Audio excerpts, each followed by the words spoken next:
Hey guys, this is Mistress Nightmare here, and today we'll be reading Behind a Mask, a new Eyeless Jack love story. Before we get started, please hit that like button, comment, subscribe to this channel if you guys want more creepypasta fanfictions out there. Until then, let's get started. That's silly. Demons and monsters don't exist. Three teenagers around 17 years of age were walking home from school. One of them, who had a calm expression, a calm in his disbelief of demons and monsters, who wore a plain white t-shirt with jeans and a black backpack slung over his shoulders. He had dirty blonde hair with blue eyes. He seemed to be the oldest of the three. "Yeah, they do. I saw one," the other boy responded to him.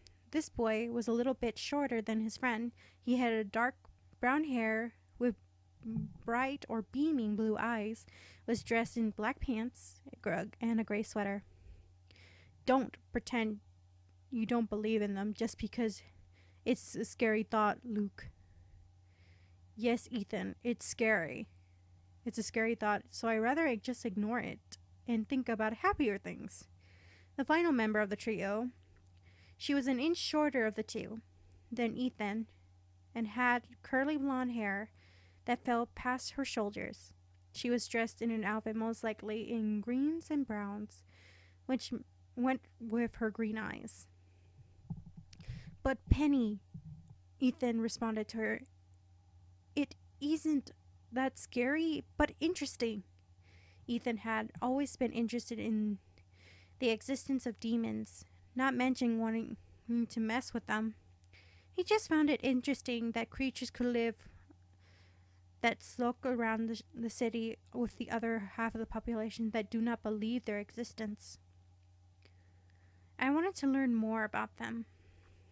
Three of them continued chatting while moving onward, walking past a particular part into the woods. Three of them were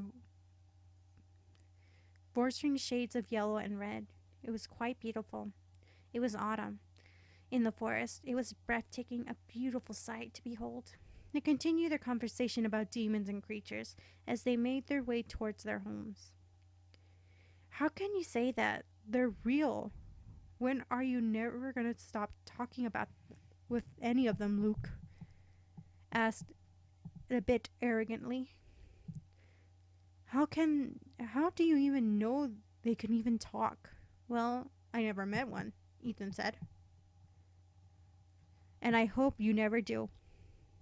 "They might hurt you," Penny interrupted with a concern in her voice. Well, I think I saw one once. He was near the forest. I was walking to the store," Ethan continued. Penny let out a gasp of horror. "What? When did this happen? Did it kill someone?" "No, I don't really know." Ethan thought back at his memories. "I saw him a few seconds and then I darted behind a building. He was in all black, as in pants and hoodie and thick gloves. Then he turns for a second. That's when I ran and I saw his face." Luke and Penny were silent, holding their breaths in anticipation. What was the demon's face look like? But to think of it, he was wearing a mask or something. I didn't see it too well because he was a little far away. Ethan continued. Luke was a bit disappointed and Penny was relieved. "It was a blue mask though. Something black on it. It looked like it far away actually. A few days ago I made my own mask. I was bored and I didn't even have anything else to do really." "But what about the demon? Did it chase you after that because you saw it?" Penny questioned fearfully. "No.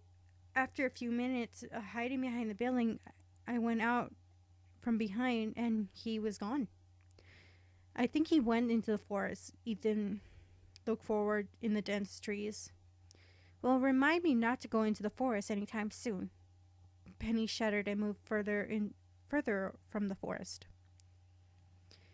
"You know, I think I have a demon story of my own," Luke informed, looking at the forest for a moment and then looking towards the road. Well, it's not exactly mine. What is it? Ethan asked, in eager of the turning of his attention to Luke. Well, you know how that one guy died last week? About his parents told us because he had a heart condition and died of a heart attack? The other two nodded and Luke continued. Well, his tone dripped with someone might hear them with a conspiracy telling of eerie ghost stories. I heard it wasn't a heart attack that killed him. Far from it. Was it the demon who did it? Ethan asked, referring to the letting his fear to quiver in his voice. Possibly. My parents wouldn't let me hear about it just because they told me you shouldn't be interested in how your neighbor died. That won't bring him back to life. Luke imitated his parents' voice slightly in a nagging tone. I don't think they were hiding it from me just because of the bloody death.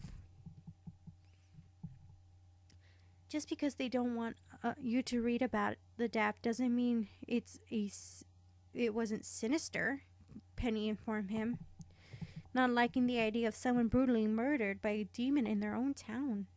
Well, you know about the guy in our class? The guy, what was his name? Kind of short, wearing glasses. Luke thought for a moment. You mean Jonathan? Ethan guessed. Yeah, him. He told me that his friend, or a friend of his friend, or something, lived right next to the house of the dude who got killed. Then he heard things on that night before he died. What were those kind of things? Ethan said, his voice betraying him, shaking slightly in fear. He heard something, like glass breaking, and then muffling shouts or something. And then laughter. Luke paused from them to comment, but they remained silent. But it wasn't a normal laugh. It was crazy. He tried to repeat it all. He said something was like cuckoo cuckoo or something like that. Very demon-like in my opinion. Very demonic indeed. Luke paused, letting out the new information run through his head. I think we should stop being interested in this subject, Penny exclaimed fearfully. Maybe demons won't like it, and maybe they'll try to kill us because we know too much.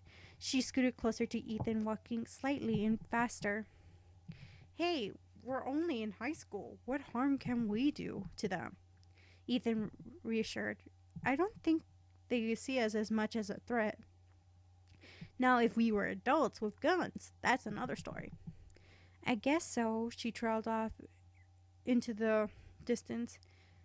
They were nearly near her house. Okay, guys, I gotta go. See you tomorrow.